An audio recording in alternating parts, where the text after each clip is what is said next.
The winter storm, roaring across the Midwest in 1917, hit at least 18 states and was poised to bring the first heavy snowfall of the season across parts of the East. Further south, a series of violent hurricanes damaged homes, disabled electricity and knocked down trees in parts of Kentucky and Alabama. Parts of eastern Kentucky, Tennessee, Arkansas, Louisiana, Mississippi and Alabama spent most of the week in tornado custody. Missouri, Kansas, Iowa, Illinois, and Michigan were among the states that received heavy snowfall.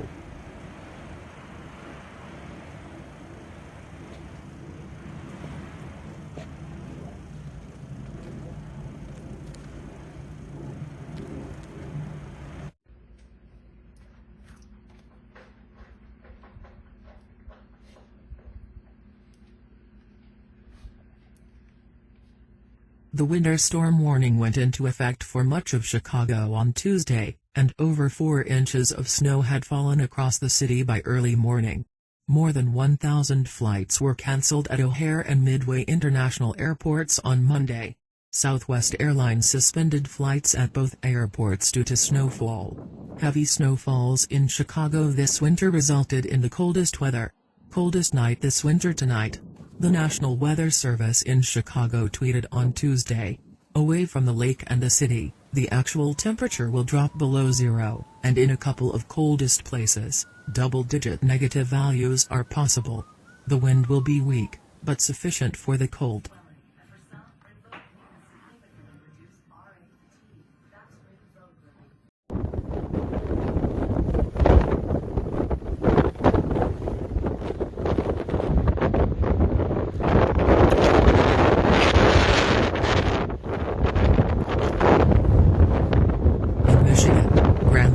Airport reported 5.7 inches of snow on Tuesday morning. Lansing had 5.1 inches. This snow will stick, warned the Grand Rapids Weather Service. The temperature will stay below freezing, maybe until Tuesday, and then even more cold air will enter the air. In Kansas, a car in reverse hit a plow on I-135 while clearing snow. The driver of the car was taken to hospital with non-life-threatening injuries.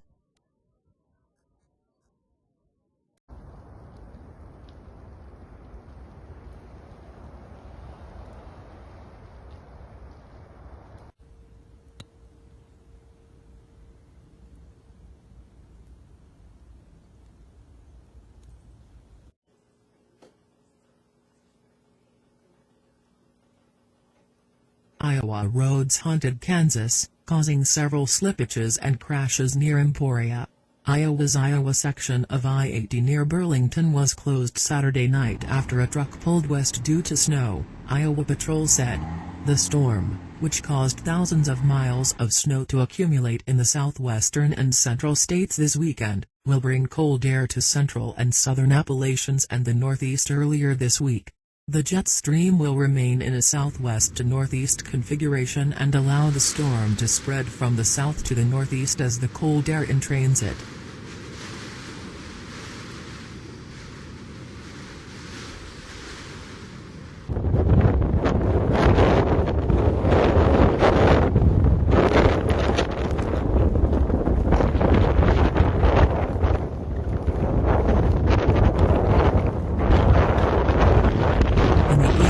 Temperatures on Tuesday rose to record highs in the 60s.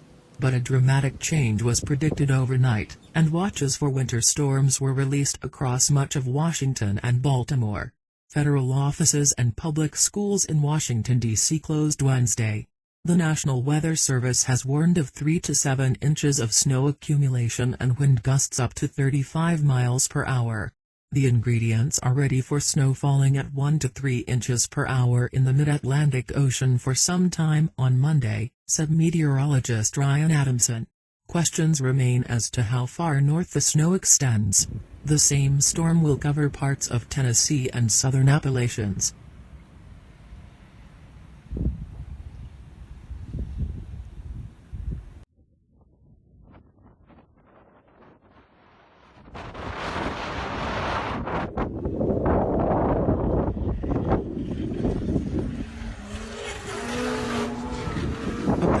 winter storm that poured heavy snow hit the South and Mid-Atlantic on Tuesday, causing heavy traffic, leaving nearly 850,000 people without electricity and shutting down much of the federal government in Washington.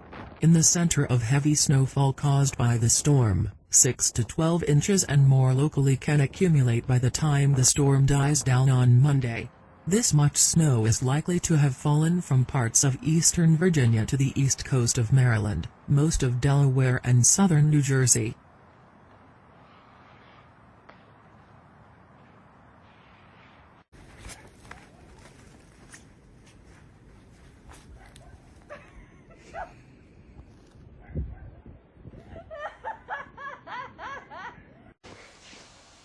Oh. Bye-bye. As of Wednesday afternoon, there were several reports of at least 10 inches of snow falling in Virginia, Maryland, New Jersey, and North Carolina. Glendy, Virginia, about 50 miles southwest of Washington, D.C., reported 14.6 inches. The National Weather Service announced a winter storm in the area before 4 p.m. ET Monday.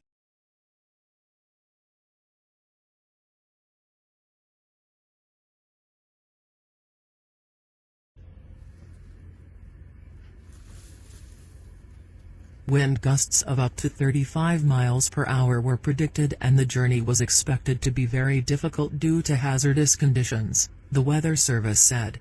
The Weather Prediction Center reported that some areas may experience 2 inches of snow per hour, and thunderstorms have been reported in at least 5 states.